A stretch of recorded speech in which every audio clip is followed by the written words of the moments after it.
Brilliance Audio presents The Wall by Max Annas. Translated by Rachel Hildebrandt. Performed by Boise Holmes. White people are weird. What do you mean? Well, the woman was wearing a faded brown smock covered with large yellow flowers, a light green t-shirt underneath. A dark green skirt peeked out from underneath the smock hem. Sneakers and short black socks below. Her steps were short and quick. They have no fashion sense, she said. A large artificial leather handbag dangled from her shoulder. That's old news. The man glanced down at the woman and swallowed a grin.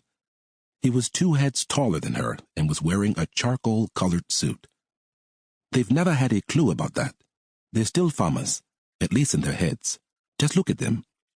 His long legs made it seem like he was taking a leisurely stroll. Farmers, yes. That's what they look like, the woman said. With 2 hurried strides, she reduced the distance she was lagging behind. Boy, it's hot. The man in the suit tugged a handkerchief out of his pants and dabbed his forehead and cheeks.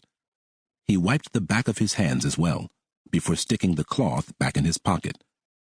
What made you think about that? He cocked the collar of his light blue shirt and straightened his black tie, an oversized briefcase gripped in his other hand. The woman ran her arms across her face. The old man just now. Where we parked? The one in the intersection?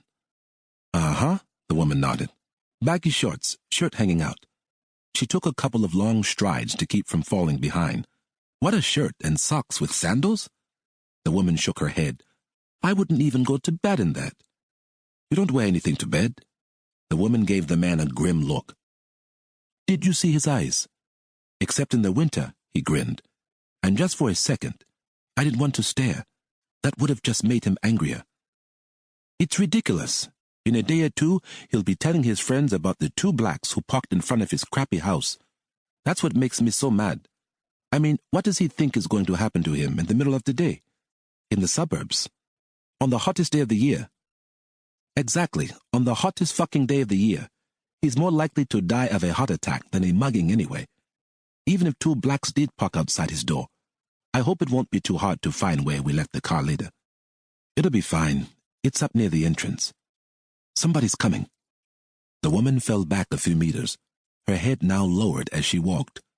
Suit lifted his head and studied the woman coming their way. Mid-30s, business dress, a trim black suit and white blouse, blonde hair, straight to her shoulders. Realtor type. How do you do? Asked Suit, nodding casually. Hi, the realtor said, hardly glancing at Suit and ignoring the woman in the smock. It's a hot one, she said before moving on. The woman in the smock remained silent, her eyes still fixed on the ground. Once the realtor was a few meters away, she asked, How far should we go? The houses right around here all had 2 stories and were built on similarly sized, though differently shaped plots. They all looked remarkably alike, just like the 1-story houses that dominated the streets closer to the entrance. We're almost at the end. See the wall over there? Uh-huh. What do you think the old man's got? The old man? The one who stared at us? Pfft, no idea. A little jewelry, 2 or 3 generations of gold wedding rings. Cash, maybe even a lot of it. He might be a collector, coins or something. That could be interesting, though it's always hard to get rid of stuff like that. If he has a gun, it won't be anything we could get much for, and no phones that would interest us, no laptop. He definitely owns a CD player, which isn't worth anything these days. You have a good eye. It's what I do. True. The 2 of them reached a T intersection. They could see a tall wall running behind the yards in front of them. Behind it, the steady rush of a river, barking from over that way. A masculine voice calling to a dog. The man and the woman came to a stop. What do you think? Asked Suit. The gated community was ideal for their purposes. Tons of houses, reasonably sized yards. To create some degree of privacy,